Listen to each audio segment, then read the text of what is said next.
Kila mwanadamu ambaye huzaliwa na kuishi katika hii dunia huzaliwa akiwa na nguvu ndani yake. Kwa bahati mbaya, asilimia kubwa ya binadamu huzaliwa wakiwa na nguvu mbalimbali ambazo hawazijui na hata namna ya kuzitumia hawajui.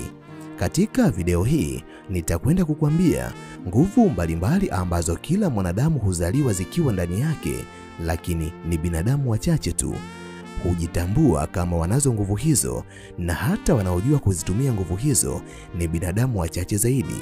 Kama nawe ni miongoni mwa binadamu wanaotamani kujifunza kuhusiana na jambo hili, basi video hii imetengenezwa mahususi kwa ajili yako. Ili uendelee kujifunza mambo mbalimbali kupitia video zetu, jiunge nasi kwa kusubscribe katika chaneli hii ya Fafanuo Media.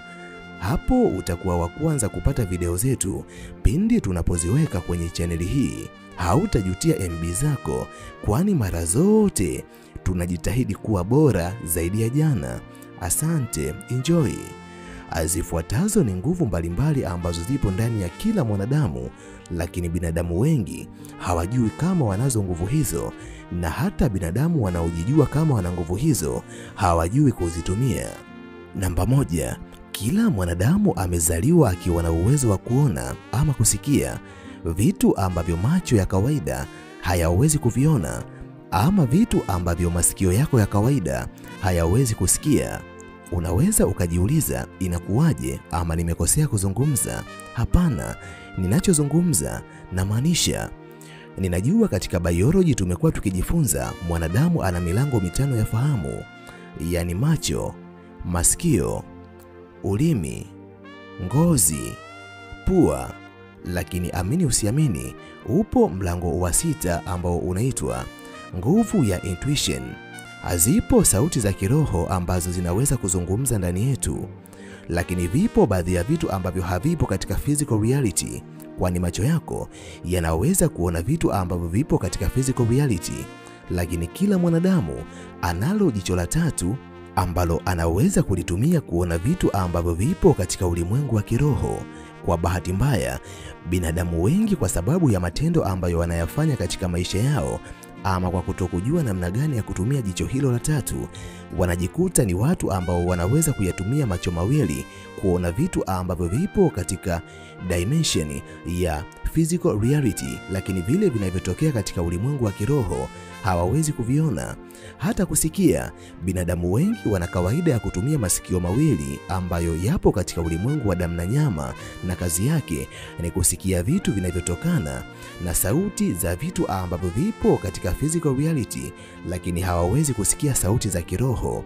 Asilimia kubwa ya binadamu wanaoweza kutumia macho yao ya tatu pamoja na masikio yao ya kiroho wanaweza kupata maelekezo ya moja kwa moja ya kiroho, ambapo wanaweza kupewa maelekezo na malaika au Mwenyezi Mungu, na wakati mwingine wanaweza kuona vitu mbalimbali, ikiwa ni pamoja na matukio ambayo yanakuja au matukio ambayo yanatokea ila binadamu wengine hawawezi kuyaona. Ni kwa sababu wameruhusu macho yao matatu yaweze kutumika, kwani macho mawili yanaweza kuona physical reality, lakini jicho la tatu linaweza kuona spiritual reality.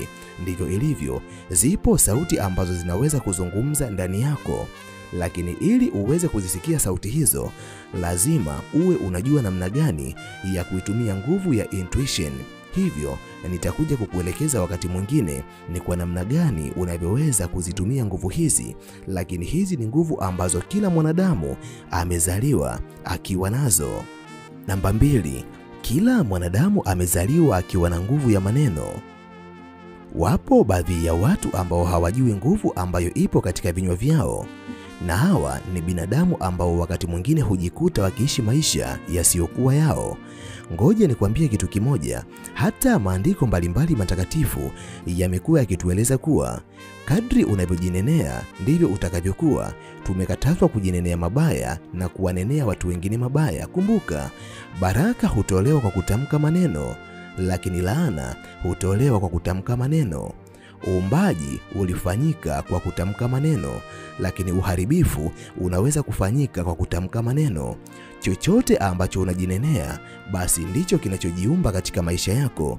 Ndiyo maana utakapokuwa mwanadamu ambaye unapenda kujinenea mabaya, mabaya yatakuandama katika maisha yako, lakini ukiwa mwanadamu ambaye unapenda kujinenea mazuri, amini usiamini, mazuri yatajiumba katika maisha yako. Na ndiyo maana hata mapepo na roho chafu ambazo huwavaa baadhi ya wanadamu huondolewa kwa maneno, kwani kuna nguvu ya kweli katika maneno. Maneno ambayo unayazungumza yana mamlaka kubwa na nguvu kubwa katika kuumba, kwani kila neno lina hesabu zake, na kila neno ambalo unalitoa kwenye kinywa chako linaweza kujenga ama kubomoa. Ni vema ukawa makini na kile ambacho unakizungumza kwenye kinywa chako. Namba 3, kila mwanadamu amezaliwa akiwa na nguvu ya sasa. Unaweza ukajiuliza, ni nini maana ya nguvu ya sasa? Kwa Kiingereza nguvu hii huitwa power of the present moment, yani nguvu ya wakati huu. Kwa kawaida mwanadamu ana vipindi vitatu katika maisha yake. Kuna kipindi kilichopita, kuna kipindi cha sasa, na kuna kipindi kijacho. Vipindi vyote hivyo vina nguvu. Kama ukizidiwa na nguvu ya kipindi kilichopita, utajikuta ni mtu ambaye unaumizwa na matendo ya zamani kuliko matendo ya sasa. Lakini kila mwanadamu anayo nguvu ambayo ina control maisha yake ya sasa, na hii ni nguvu ambayo inaweza kumuondolea mwanadamu wasiwasi ya maisha yajayo, kwani watu wengi wanapofikiria kuhusu future huwa ni watu ambao wanaingiwa na wasiwasi na wanakuwa wanajiuliza, sasa itakuwaje kama kitu fulani kikitokea, maisha yatakuwaje? Lakini kuna wengine ambao hawana furaha katika maisha yao kwa sababu ya maisha ambayo waliyaishi zamani. Huu ni wakati ambao mwanadamu anaweza kukosa utulivu wa kiroho, nafsi yake inakuwa haina utulivu kabisa. Lakini kwa sababu ya nguvu ya sasa, mwanadamu akiweza kuitumia nguvu ya sasa, basi nguvu hiyo itaondoa mashaka yote, hofu zote, pamoja na wasiwasi ambayo mwanadamu anayo kuhusu maisha yaliyopita na maisha yajayo, bali atahisi utulivu wa kweli wa kiroho na nafsi yake, na atajikuta akifanya vitu kwa ufanisi wa hali ya juu, na atajikuta anafurahia maisha yake kwa sababu nguvu ya sasa inafanya kazi katika maisha yake. Namba 4, kila mwanadamu amezaliwa akiwa na nguvu ya nia katika maisha yake. Kwa Kiingereza nguvu hii huitwa willpower. Hii ni nguvu ya kupambana na vishawishi, vikwazo, mabadiliko na vyovyote vibaya ambavyo vinakuja katika maisha yako, lakini ni nguvu ambayo inaweza kukuletea mafanikio ambayo haukuwahi kuyatarajia kwenye maisha yako. Nguvu hii ni nguvu ambayo mwanadamu anapokuwa nayo inaweza kufanya kazi anapofanya maamuzi fulani. Kwa mfano, mwanadamu atakaposema ninaweza, ina maana nguvu hii ambayo inaitwa willpower inaweza kwenda kufanya kazi, ikawa inamhamasisha kuwa unaweza kutimiza kufanya kitu ambacho ulidhani hautaweza, kwani waliotimiza wengine ni wanadamu kama wewe, na binadamu wengi wenye nguvu hii hupata mafanikio makubwa kuliko binadamu wengine. Nikisema binadamu wenye nguvu hii, sina maana wewe hauna, unayo, ni vile tu haujui namna gani ya kuitumia nguvu hii. Nguvu ya nia huwa ni nguvu ambayo inaweza kufanya kazi vizuri pale mwanadamu ambapo anaweza kuwa anafanya vitu vyake kwa usiri. Lakini utajuaje kama mwanadamu anayo nguvu hii? Ni pale mwanadamu anapokuwa na nguvu ya kusema hapana, kwani baadhi ya wanadamu huogopa kusema hapana kwa kufikiria watu watawaonaje. Lakini kama unaweza kusema hapana katika mazingira ambayo unatakiwa kusema hapana, na unaweza kusema ndio katika mazingira unayotakiwa kusema ndio, na haukatishwi tamaa na vikwazo mbalimbali ambavyo vinakuja katika maisha yako, basi wewe ni miongoni mwa binadamu wanaojua kuitumia nguvu ya nia katika maisha yao. Namba 5, kila mwanadamu amezaliwa akiwa na uwezo wa kujiponya mwenyewe. Kwa Kiingereza huitwa self healing. Mwenyezi Mungu alipomuumba mwanadamu amemwekea vitu mbalimbali ambavyo vinaweza kutumika kama hospitali ambayo inaweza kuhudumia mwili wa mwanadamu. Ndiyo maana unapofanya utafiti kuhusu tezi mbalimbali ambazo zipo katika mwili wa mwanadamu, utagundua namna mwili wako unavyojiendesha, unajiendesha kwa kutumia tezi ambazo zipo ndani yako. Jambo ambalo unatakiwa kulijua na kuliweka akilini, mwanadamu atakapokula lishe sahihi katika mwili wake, ama mwanadamu atakapojua namna gani ya kufanya mazoezi ya kurekebisha tezi ambazo zipo katika mwili wake, basi mwili wake utakuwa na uwezo wa kujiponya wenyewe bila hata kutumia dawa. jambo ambalo unatakiwa kulijua na kuliweka akilini. Hospitali zipo katika mwili wako, magari ya kitabibu yapo katika mwili wako.